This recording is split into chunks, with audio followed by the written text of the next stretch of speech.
I'd like to now introduce, we're very honored that we have over here with us the new Rav of Mizrahi.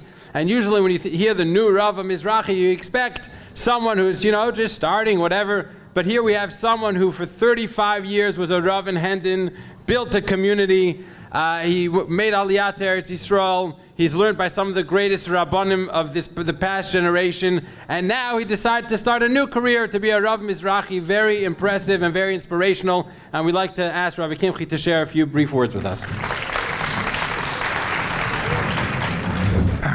Good morning, my Rabbi, ladies and gentlemen. It's a great pleasure and an honor to be here this evening.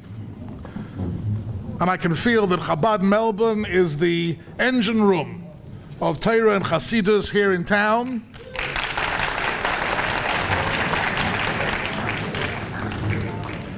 And it's an honor to be part of this Melava Malka, the Sudas David HaMelech, and Bez Hashem, Michael El-Choyel, all of you, the Rosh Yeshiva, all the Rabbanim here, Choshev Ha'olam, should be Matzliach and continuing your great work here in Melbourne, Australia. I'm just a new arrival, and I'm still adjusting to the very nice, slow, friendly pace of life here in town. Completely different to Eretz Yisrael. Everything is done at double quick time. So I was given 5 minutes to talk, but I'm sure 55 minutes will also be good.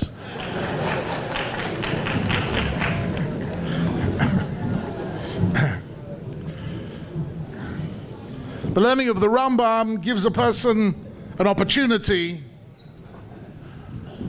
to do something which didn't exist really before the Rambam wrote the Mishnah Torah. It's an interesting thought that before the Rambam wrote the Mishnah Torah 850 years ago, nobody had ever written a chibur of Kol HaTorah Kula. Kol HaTorah Kula was scattered around the Bavli, Rishalmi, Midrashim, the Tanakh. And the Rambam came along with total ga'inus, the likes of which were impossible for us to imagine. And he was makif everything. Yesodus halacha, Yesodus emunah, Yesodus hashkafa, everything together in the most Masuda way. It's difficult to imagine. Imagine you were a Rav in a Kehillah anywhere in the world before the Rambam, and somebody asked you the simplest shaila: can you squeeze a lemon on Shabbos? How do you know the answer to that? There's no Shulchan Aruch, there's no Rambam, there are no codifications, there's no Kisvei Halacha. You have to know Shas. And even when you know Shas, there's a sugya in Beitza, a sugya in Shabbos, a sugya in Erevin. You have to know all the sugyas of Schita, and you've got to be machriya between all the different dayas. How are you going to come to a decision? So the Rambam gave a mahalach on every single shaila in the whole of Shas, and he gave us the opportunity to have a chibur, where if you learn it through, you're not just learning Torah, but you're learning Kol HaTorah Kula. That's a completely different madrega. It's what the Rambam in Hilchos Talmud Torah called Keseh Shel Torah. In Hilchos Talmud Torah, he first starts talking about the mitzvah of Talmud Torah. You can be mekayim in the mitzvah of Talmud Torah by learning a few psukim every day, and every time you learn a few psukim, and your whole life you could learn maybe one masechta and be mekayim in the mitzvah of Talmud Torah. But the Rambam says, in addition to that, there's another mitzvah completely, and that is Keseh Shel Torah. And that is Kol HaTorah Kula. And that's a different order of magnitude entirely. And that is the great ga'inus of having a Seder such as the one which was recommended and promoted by the Rebbe.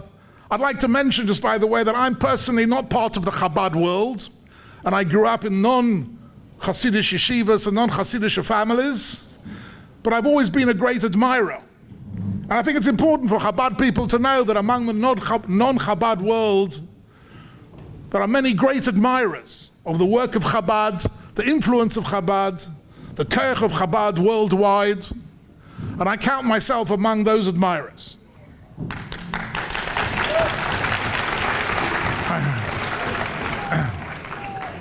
I had a very good friend of mine, Zechron Livracha, who you might have heard of, Rabbi Jonathan Sachs, with whom I worked in London very closely for many years. And he also considered himself a great admirer of Chabad, and he himself had the zechus to be inspired personally by the Rebbe. I'd just like to give you two very small ideas going forward into the new cycle.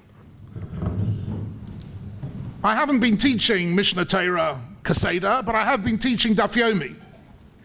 And I can tell you the single greatest reason why people drop out of Daf Yomi. What is the greatest reason?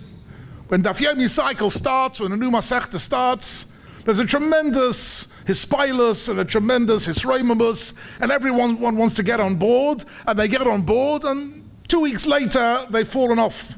They've fallen off the train. What is the greatest single, in my experience, just my experience, the Mechanchim here are welcome to disagree with me, but the greatest single factor which stops people continuing is, what do you do when you miss a day? Or you miss 2 days?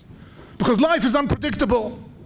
You can travel, you chas v'sholom be unwell, you can be in an emergency situation, and suddenly 2 or 3 days have gone by, and you've missed it, and now what? So you think, well, I've got to catch up. So my advice to all my Talmidim was, that thought you've got to catch up is a Yetzer Hara. That's not the emes. The emes is you've got to get back on board today's Rambam. You've got to make a note that you've skipped out these parokim, and you've got to keep on board with the learning of today and stick with it. Because to catch up is often totally impossible. It's just impossible. It's not b'chdei sheyaseh. And therefore you have a little notebook where you write down, I missed out these parokim. I know, Hilchas Eiruvin, Perek Tes, Perek Yud Aleph, I missed it out.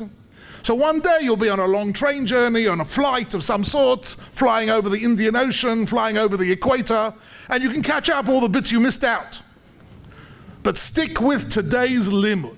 Today's limud should be Kodesh Kadoshim, and that's true with Daf Yomi, and it's true also with Limud HaRambam. If you get on board, stick with today's learning, even if you miss a day, and that is a sure way of staying with the program Ad HaSeif. The other thing I want to mention to you is maybe one of the chesroinus of learning Mishnah Torah the way it's done on a daily basis is you're learning very superficially. You're not getting into the amkus of the Rambam.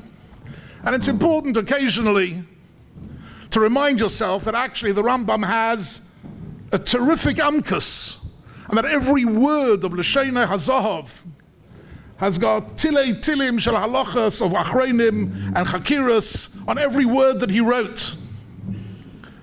And I was just looking at, I'm going to give you one little tool. What one needs is, if you like, conceptual tools to understand what the Rambam's talking about. I'm going to give you one little tool, and then I'm going to sit down. One little tool I want to share with you is an sugya which was very close to the Rambam's heart when he was writing the Mishnah Torah. And that was to be mechalek, to draw very clear distinctions between what is Doraisa and what is D'Rabbanan. Interestingly, the Mechaber of the Shulchan Aruch never did this. Mechaber of the Shulchan Aruch said, this is Asa, this is Mutter, this is Asa, this is Mutter, never tells you whether it's Doraisa or D'Rabbanan. But for the Rambam, this was B'tzipor Nafshay, this was something that was extremely important to him. Why it was important to him is itself a whole sugya. The Rambam held that if you did a mitzvah d'Rabbanan and you thought it was a d'oraisa, this was Bal Tosef. You're only allowed to do mitzvahs d'Rabbanan if you know they're d'Rabbanan. The minute you think a mitzvah d'Rabbanan is a d'oraisa, that's Bal Tosef. So he had a very Yesodistic objection to confusing d'oraisas and d'Rabbanans. It could be, it's been suggested to me, that the Shulchan Aruch had a different mahalach, and that he felt if you tell people what's D'Oraisa and what's D'Rabbanan, there's a danger they might be mezalzel with the D'Rabbanan. It's only a D'Rabbanan. So he never said that, you know what, Natilas Yadayim before eating is a D'Rabbanan. Birkas Ne'enin is a D'Rabbanan. Kiddush is a D'Oraisa. The Shulchan Aruch never tells you any of that, but the Rambam does. And that's a very interesting point in the Rambam, but it gets a little bit deeper. And I'll just share it with you with one particular mini iyun for 2 or 3 minutes. Let me ask you the following question. We all know there's a great mitzvah of chesed. You do bikkur cholim, you do nichum avelim, you're doing chesed. Where in the Torah is written the mitzvah of doing chesed? Where is that written? Are you doing a mitzvah d'oraisa or a mitzvah d'rabbanan when you're doing chesed? What's the answer to that question? So the Rambam writes, interestingly, in Hilchos Ovel, Hilchos Avelus, he writes as follows: mitzvahs asay d'rabbanan, he says. Mitzvahs asay midivrei sofrim. Levakeh cholim, lenachem avelim, lenachem avelim, lehotzi ameis, lehachnis kala, etc., etc.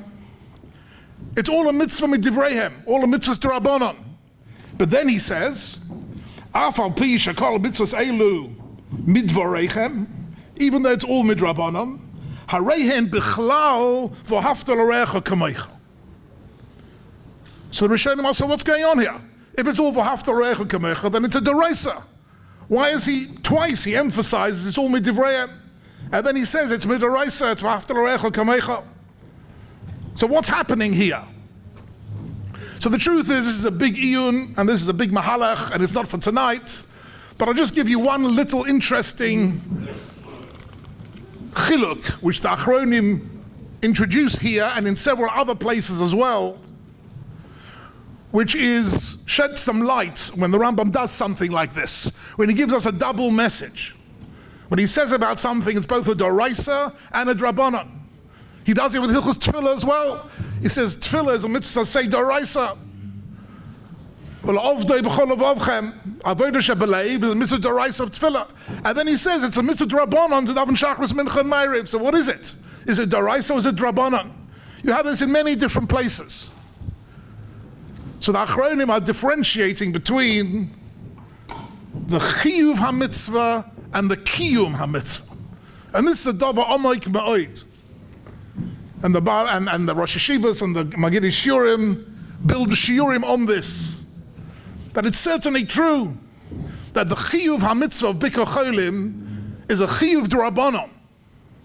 The Chachamim will mechayev us to go and do nichum avelim and bikkur cholim.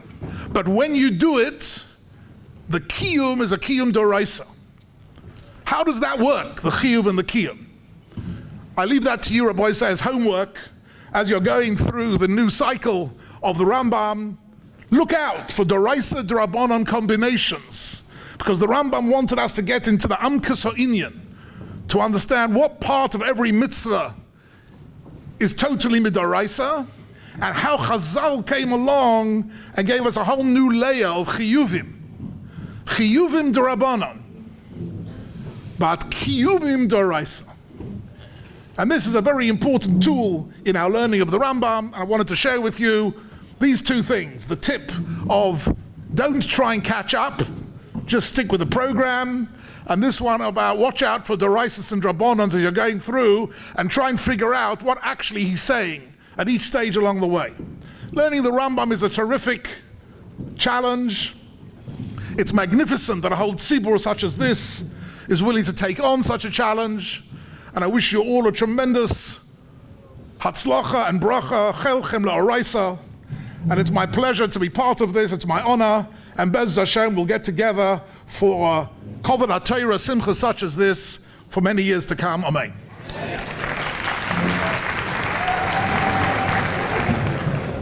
Thank you very much, Rabbi Kimche, for those beautiful words and excellent tips.